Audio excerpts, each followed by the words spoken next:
Hello, everybody.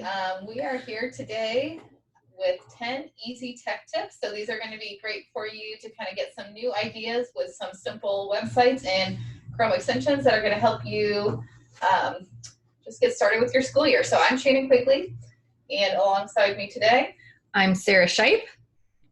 And I'm Matt Brandenberger. Okay.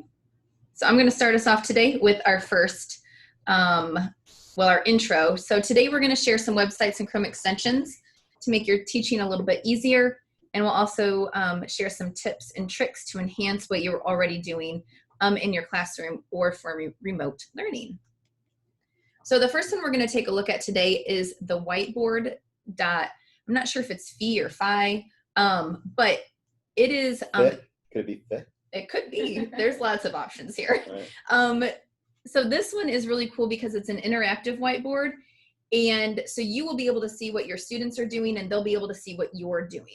So I'm just going to click here on new class because each time you'll kind of make a new class, you're not going to have to download names or export names or anything like that.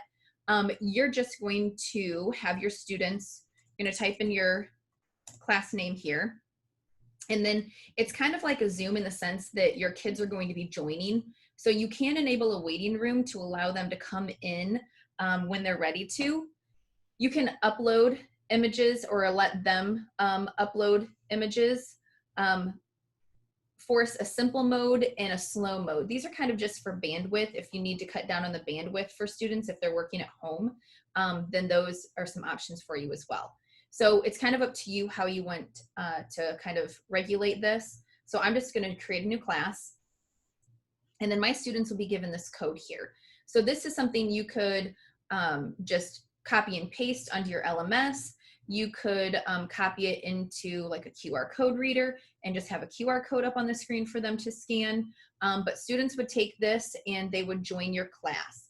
If you have added the option of enabling the waiting room, their names will show up here and then you'll just be able to accept them or remove them from your class. So once your students start joining your class, their names and their little whiteboards will pop up. You can also click on this button, My Whiteboard, and it will give you the option to write on your own whiteboard, and then your students will be able to see that. So that's kind of a cool feature that you can write out a problem, show them how to work it out, and then give them a chance to do the same on their whiteboard. All the while, then you're seeing what they're doing and seeing, oh, Susie made a subtraction mistake here, so I'm going to go over and talk to her about, how to do that. So it's just kind of a neat feature. So Shannon has joined my class here. So Shannon will be able to see what she writes on her whiteboard, and so it'll be available for you to take a look at that. So I just really like this feature. I think it's great for that interactiveness. Very cool. Yeah. yeah, so when we had the live kind of session going, there was a lot of conversation, like even in your class, when you have kids hold up their whiteboard, you could have these displayed and talk about what people have written, kind of justify their answers. And you could even screenshot or save their content if you want to use it for kind of a formative assessment. Absolutely. So all kinds of possibilities. And you see that Shannon also added a little icon of the triangle here. Sorry, triangle. And so you have the option to add in some of those geometry shapes as well. Very cool. So and import some images if you would like your kids to. So just lots of options, just kind of one to kind of explore with. Shout out to Scott Snyder. I think he was maybe one of the first people that showed us this one. Yes, I hadn't heard of this one until he shared that with us. So absolutely. Okay, on to the next one. So Classroom Screen is another really great one. Some of you might be familiar with this one, but it has added some new features that are really cool. So I'm going to launch the new Classroom Screen, or you can go to the classic one if you're more comfortable with that. I just think there's some really cool features on this one. So down here at the bottom, you can click this to change a background. If you wanted to upload like a Bitmoji of yourself or a different just picture of your class, you could do that here. You can also have animated backgrounds. So you can see the fire kind of going in the back.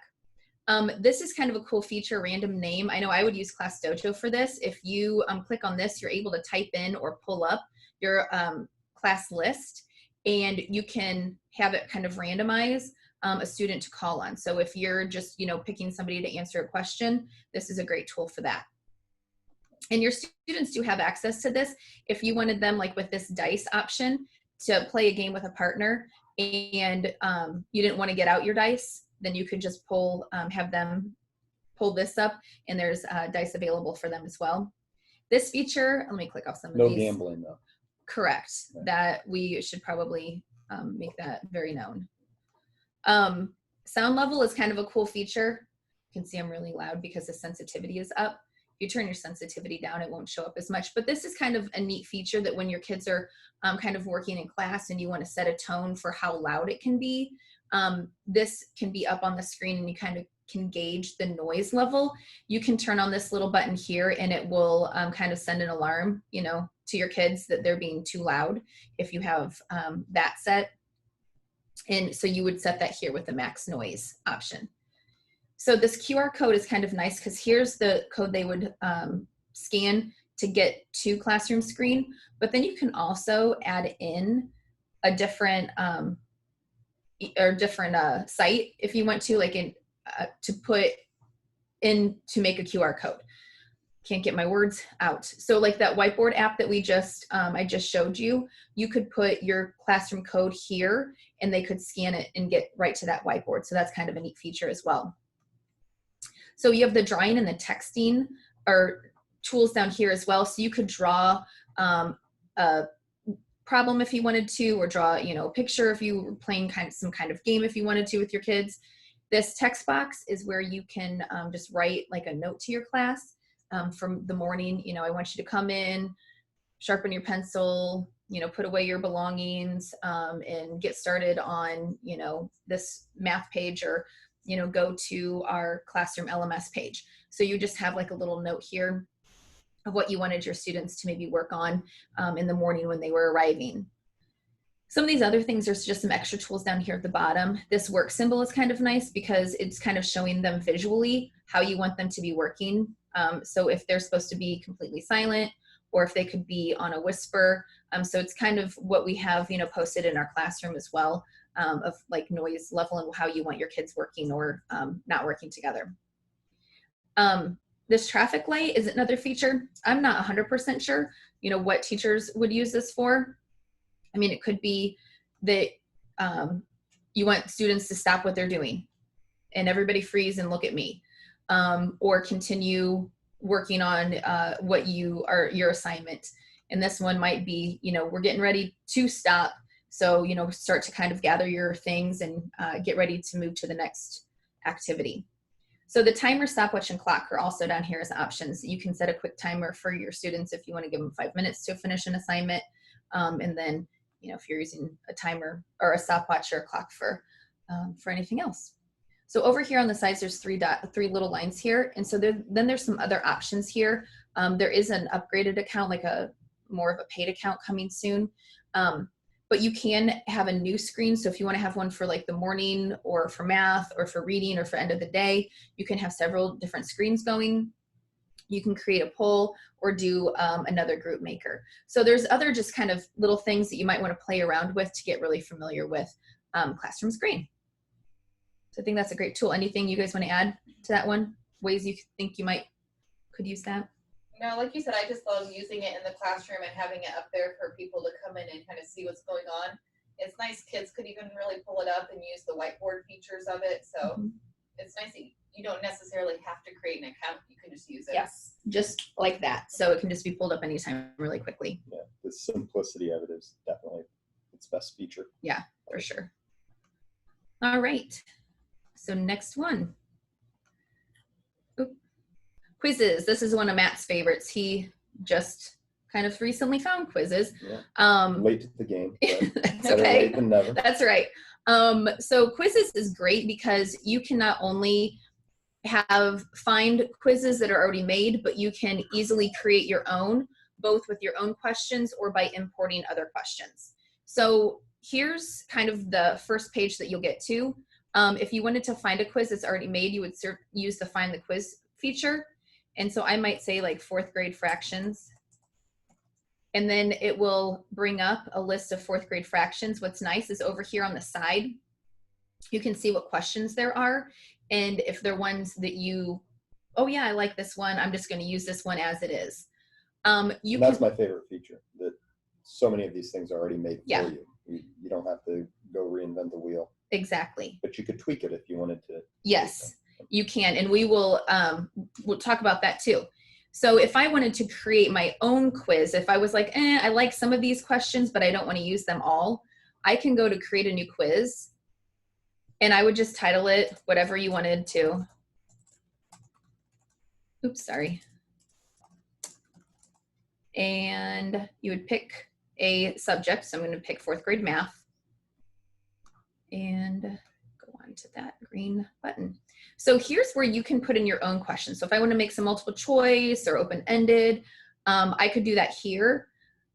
If I wanted to pull in questions that were already made, which is my favorite feature of quizzes, because you can pull from several different places, not just copy one whole over, you're going to click this teleport, and it already has saved my 4th grade fractions. So I'm going to just pick and choose which ones I want. So I like this one, so I'm going to add it. It gives you the option to add again if you wanted to ask it twice for some reason. Oh, I like that one. I'm going to put that one in too. I want to go on and look at a different quiz. Okay, so I'm going to add this one in. So it's nice that you have all of these quizzes that you can kind of gather different questions from. So that's a great feature for quizzes.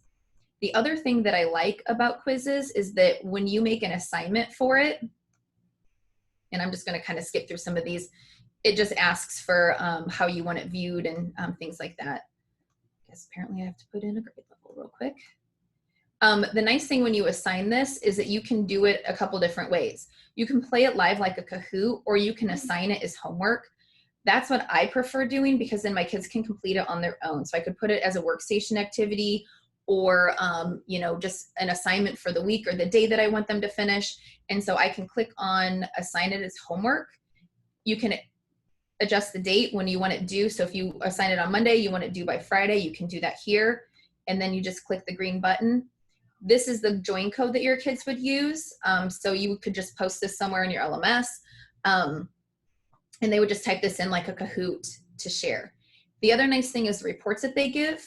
So here's one that I did recently, and this is one that I took, and Shannon has already done some remediation with me on my 4th grade fractions. So you can see it, your players will be listed here, and then their score. So she can see that I got 6 incorrect, and so those 6 are ones that she's probably going to want to go back and look over with me. You can also sort it by questions, so you can see on a particular question who got it right or wrong. So I can click on this red here to see that, oh, this is a question that, you know, Sarah missed. I'm going to go pull her in a small group and go over this question with her. Or if there's multiple students here that you need to go over that question with them. Your assistant could also do this during workstation time, or just kind of an independent work time as well. There's an overview button, so it gives you a list of the questions and then who got it right or wrong. So again, that's a great way to do like a small group pullback as a reteaching. If these were listed with standard numbers, you could click on that and see it listed here. So just some really good features of quizzes. So I really like using this in the classroom. Matt, you want to say anything about it, or Shannon? Yeah, a couple of things when I taught and used this. What I like about it is that at the end it would show the kids the questions right away and which ones they got right or wrong. So I would have them bring me their device, and I would, I would have them write out the problems they missed and then go back and paper pencil try to work them out. Because sometimes when they're playing a game thing, they go quick and they don't really think through their answers. So 2 things. One, they slowed down when they were taking it because they knew they were going to have to rewrite them if they missed them. But it was, it still gave them a game-like feel without the Kahoot kind of pressure that sometimes they feel. So that's why I kind of like quizzes just a little bit better. But Kahoot definitely has its place. Yeah. Kahoot's fun for like a Friday activity. But I'd say the game-like feature of it is what I think I like most. And if we showed the live version, which we don't have time for now, but as the game's going on, it's very, like, looks like a video game. And I think the kids are very engaged in that. I think it's really cool with them. And it kind of shows memes if they got it correct. And then it also will move them up or down, like in the class list, based upon how they're answering their questions. Yeah. Okay. Good stuff. Awesome.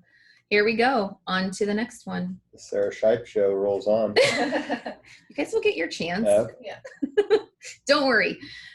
So this is a Chrome extension. I'll just go through these really quickly. This is a text-to-speech, which is great for some of your struggling readers or your ELL students, maybe your SPED kids. But it takes anything that's on their screen and they can highlight it and it will read it to them. There's lots of different text-to-speech options out there. Your students have access to those on their Chrome extension as well. So you would probably go through it as a class and show them how to add that to their computers and then how to use it within your class.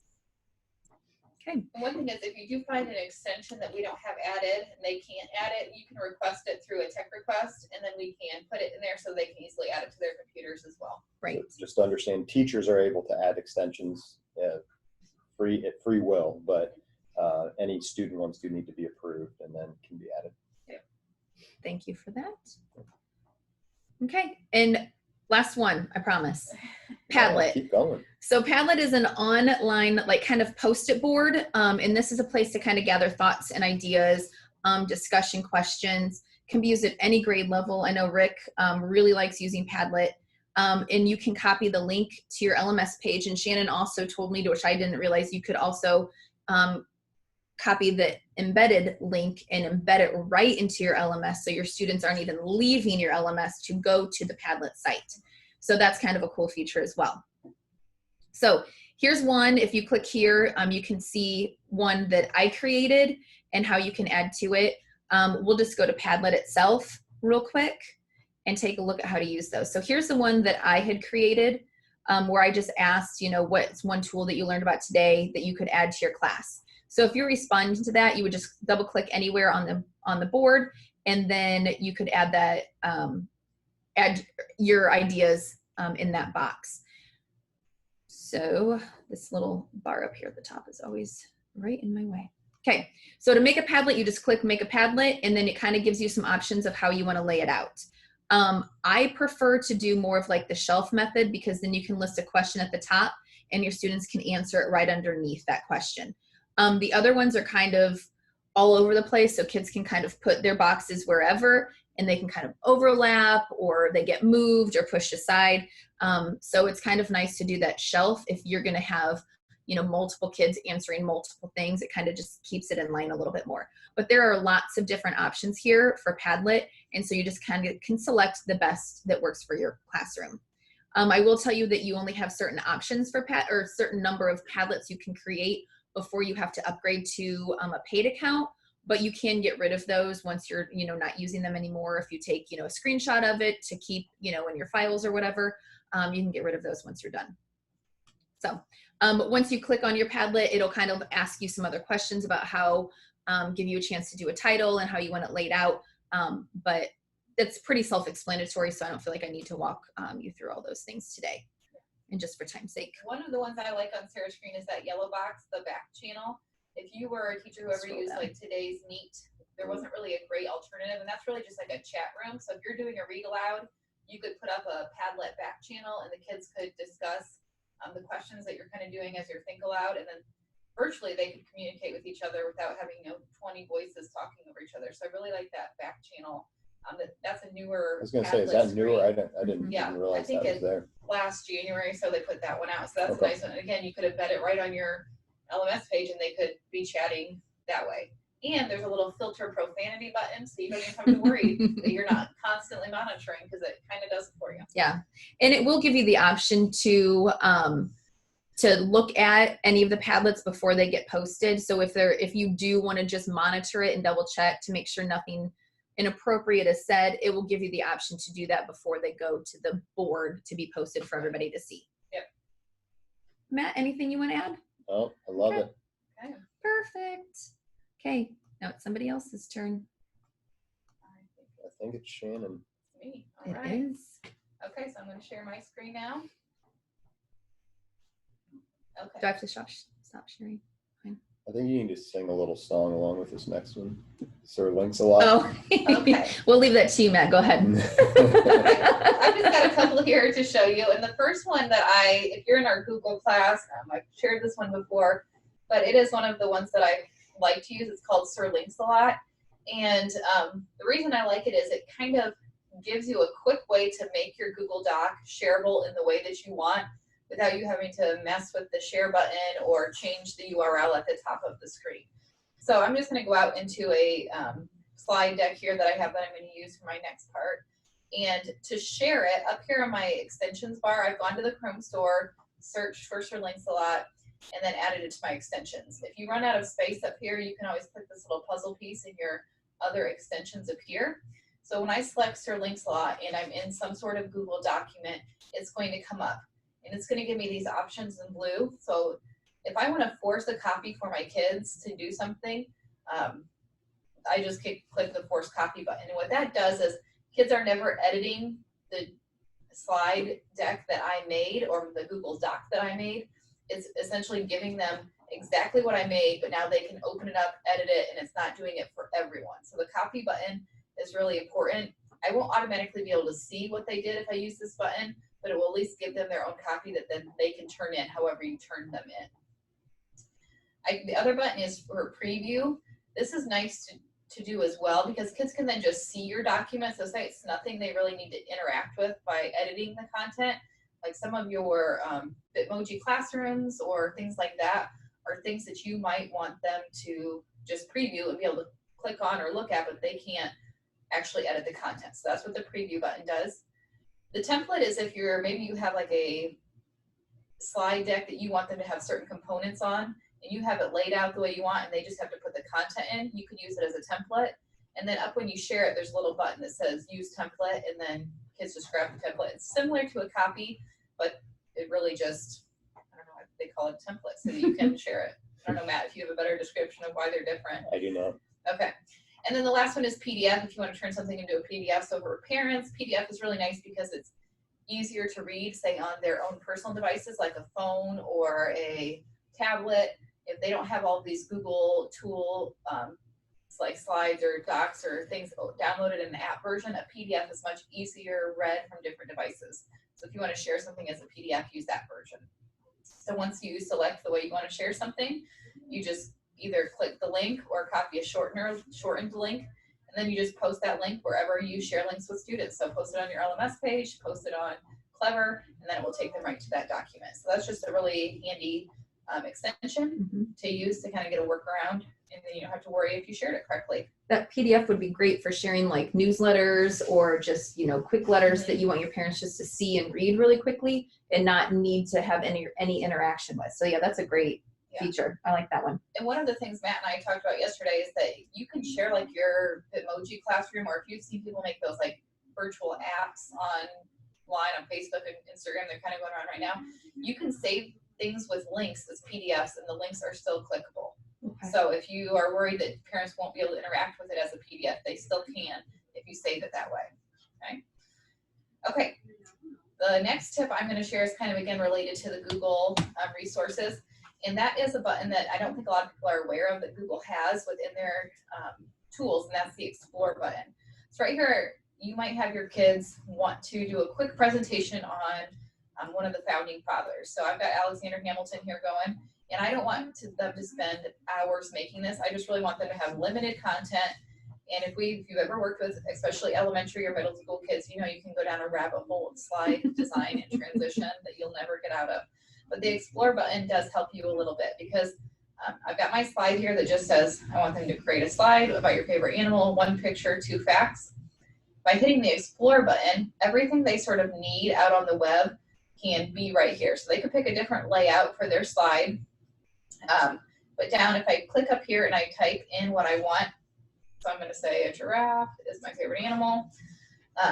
I can have websites here that give facts. And right now, essentially, they could have a fact that they see here and not even have to click on the website. So it pulls up quick searches. If they do want to draft facts for kids, they click on it. It takes them to a website. And they can read a little bit and find the fact that they want. But again, everything is pulled up within your slide. So they don't have to go out to Google and find that. And even better, this is probably my favorite, is that you click on images and they can scroll through images that are already approved by copyright that they can include in their slideshow. So this is their giraffe picture that they want. They just click insert.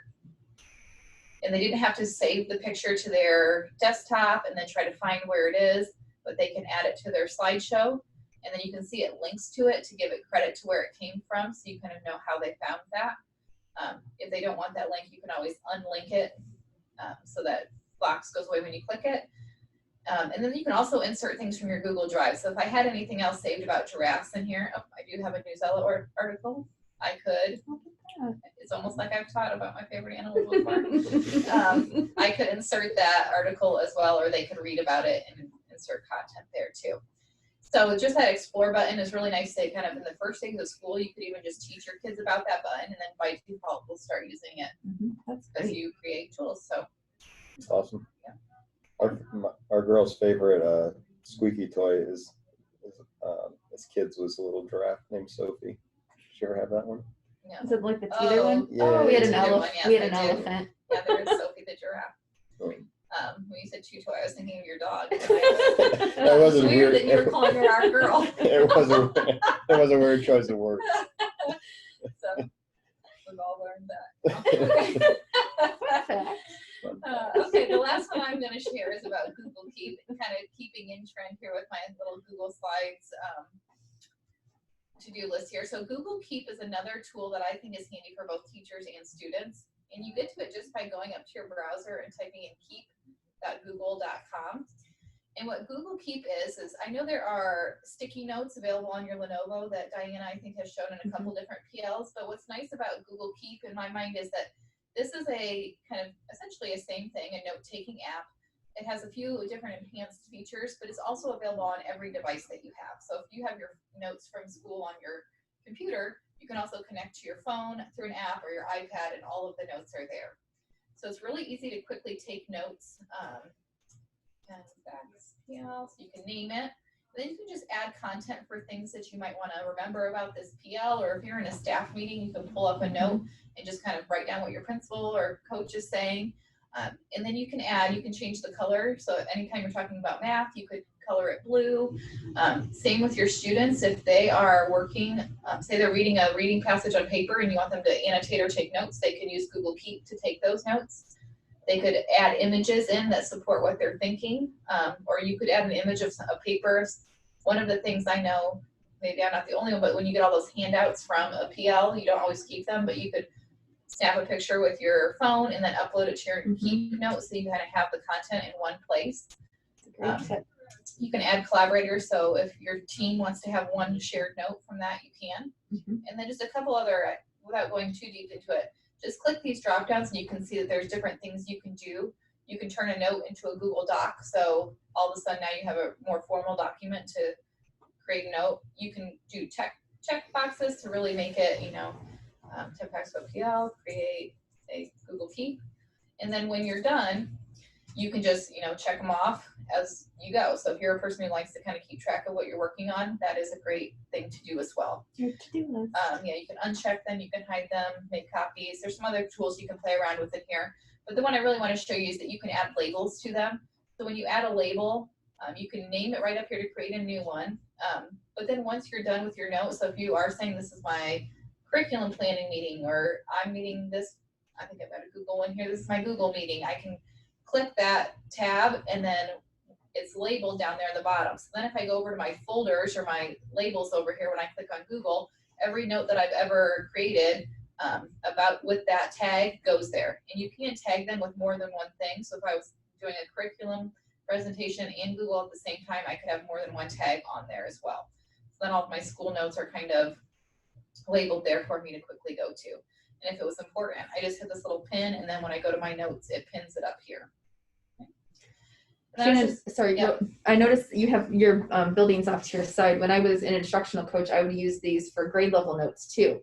And then I had the opportunity to share them then with grade levels once we had our collaboration, took the notes, and then I could share them out with those people in that grade level. So everybody knew what we talked about, what we were planning for next time. Yeah. So it's a great tool to use, within that professional learning time too. Yeah, and if you are not one that's like overly invested in OneNote, I feel like this is a good, easy alternative. It's not as hard to manage, in my opinion. Sorry for those OneNote people and who have really made it work and love that. I know it's a very powerful tool, but this is just a little simpler for what I needed. Yeah. So agreed. Okay, so that is Google Keep. Perfect. Okay, and I think Thanks, now Shannon. Matt's gonna wrap up for us with our last couple of slides. Okay, let's do it. And I am sharing now. You see mine okay? Yep. All right. So the couple things that I'm going to talk to you about have to do with YouTube. And I've got little videos that go along. I won't play them for you now, but we'll give you a copy of this slide deck. And if you want to check those out, we made little TikTok videos, just about a minute long, that kind of go over this. But I'll take a couple minutes and kind of walk you through what this really looks like.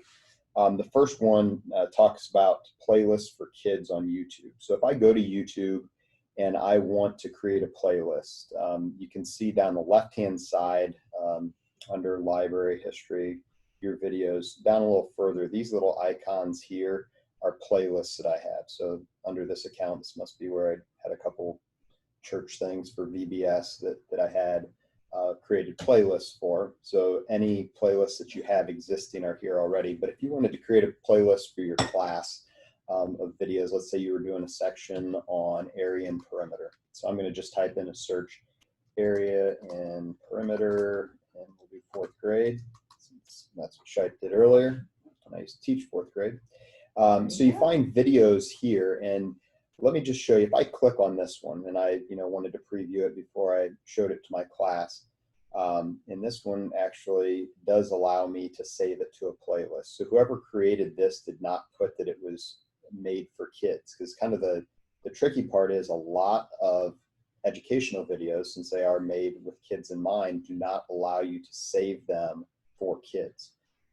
So this one does, and so to save it to a playlist, you just click this button down here that has the save, and then you can either add it to an existing playlist that you have, or you can click on the create new playlist button, and we'll just call this A&P for area and perimeter, and then you can change the privacy settings to either be public so anybody could search for it and use it, or if you just wanted your class to be able to watch it, you could change it to unlisted, and then when you give them the link, they'd be able to do so.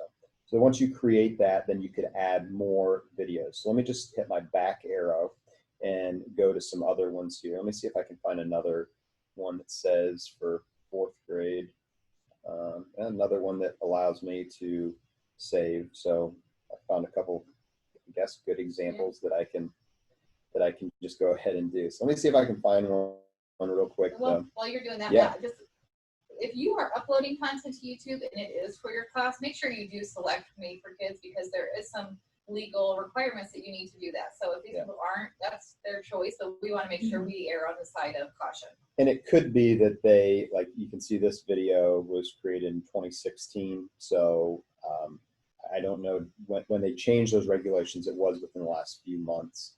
But this one is a good example to show you that, see how it's grayed out there? So I'm actually not able to save this to a playlist from here. But this is the workaround that I really wanted to show you. If I go back to this one, so this one is the, so it's 3rd and 4th grade at the end. So this is the video that I had clicked on right here. And if I go to these 3 dots, even though it wouldn't allow me to save it to a playlist when I was in the video, I can do it by clicking on these 3 dots from the search. If that makes sense. So I'm going to go ahead and click Save to Playlist, and I can add it to my area and perimeter. So that's a nice little workaround for those of you that have maybe come across a video and you're like, man, I want to save this, but I'm not able to. Again, you can see that it didn't allow you to save it, but I was able to back from the search. And Matt, just a tip too, before you can create a playlist, you actually have to make a channel. Not that you have to post any video content or anything like that to it, but it won't let you save a playlist until you make a channel for yourself. So exactly, just a little tip. Good tip. And to make your channel, just click on your little avatar at the top right, and mine says your channel, since I've already created it. If not, it would just give you the option to create the channel. So, good, thanks. And it walks you through it. It's pretty easy. Yeah. Just a couple steps. All right, so the last one I want to show you then, again, kind of dealing with YouTube, but combining it, smashing it with Google Slides is a great thing to do. So if I take a new Google Slides presentation, let me just go to a new window, and I'll go slides.new. If you didn't know that hack, there you go. And that'll bring up a new Google Slides presentation. And then if I want to just create a new blank slide, and I'm going to put a video on here. I'll take the theme off so you can see this over here. If I'm going to insert a video, a YouTube video, I go to insert at the top, and then I'm going to click on video. And then I'll just do the same search as I did before, 4th grade area and perimeter. And then once I search for that and find maybe one, how about the same one that we had done earlier, I'm going to select it. And once I select it, it's going to put it here within my slide. So I can change the dimensions of it and fit it to the screen. Usually it will still look not too distorted, so I kind of usually make it about the same size as the screen there. But then watch what I want it to be able to do here. Under format options, I'm already under there, but let me show you. Sometimes people get confused because they've clicked out of it and they say, where'd that format options go? You have to actually click on the video, and then you'll see at the top where it says format options. When you initially insert it, that automatically pops up. So once I have this over here, let me move my Zoom stuff out of the way so I can see over on the right-hand side. Wow, this is great. Video unavailable. Watch this video on YouTube. Playback has been disabled by the owner. Well, thank you, owner, for making that so great for me. So let's try another one. We'll take out this video and we will do take 2. So again, it's good to see. Reinforces it. We're going to go back into insert video, and let's take the first one at the top. Cross our fingers, say a little prayer, put it up there. I won't even worry about changing the dimensions this time. And this one works. So you see on the right side here, we're again under format options. We can choose the start time. So if we wanted to, maybe she talks about area for the first half of it, but then at the 4-minute mark is where they talk about perimeter. And this is the portion you want to show. You can change the start time to 4 minutes, and maybe the last minute or so she's just kind of wrapping up, and you just want students to watch the video from 4 to 8 minutes. So you can change the start time and the stop time there. The great thing about this is you don't have the ads like you do on YouTube. You could then share this presentation with your students. You could also divide it up into different segments. So as simple as going to the slide over here on the left-hand side, hitting Control-C and copying it, and then pasting it in below. Now you see I have 2 versions of it. So one of them, if I go to the playback options, is from 4 to 8 minutes. I could maybe choose another one. Again, click on the video, go to the playback options, and this is also 4 to 8 minutes, but I could change this one and maybe say I want to watch the first minute to 3 minutes and 40 seconds of it. I know they're out of order now, so since I'm OCD, I'm going to move that up so that they are in order. But then you can see you can kind of segment a video up, so you could kind of have different slides with different parts of the video that you want to talk about. Yeah. So really cool hack, I think, can be very valuable, again, to kind of take the ads out, less distracting, and have everything right there. Anything else to add to that, ladies? Yep, we just think that's really good option. I think this would be great for some of the asynchronous learning that our students are going to be, probably a lot of our students are going to be doing next year, where you could have them watch a video and then give them a task assigned to the video, answer a question about it, absolutely, complete a problem. So that's a great tip and tool for that, because I like how you can break it down even into smaller chunks. So your students aren't sitting for, you know, that whole 9 minutes and 40 seconds watching a video, but they can do it in different chunks. That's great. Yeah, and just build that right into slides where you watch a video and then have the next slide have some instructions. Yeah, perfect. And probably for another PL, we'll show you then you can just take that and embed it right on PowerSchool. So don't worry about kids having to go to Google Slides to find this content. It's really great to just throw it all in there. Yep.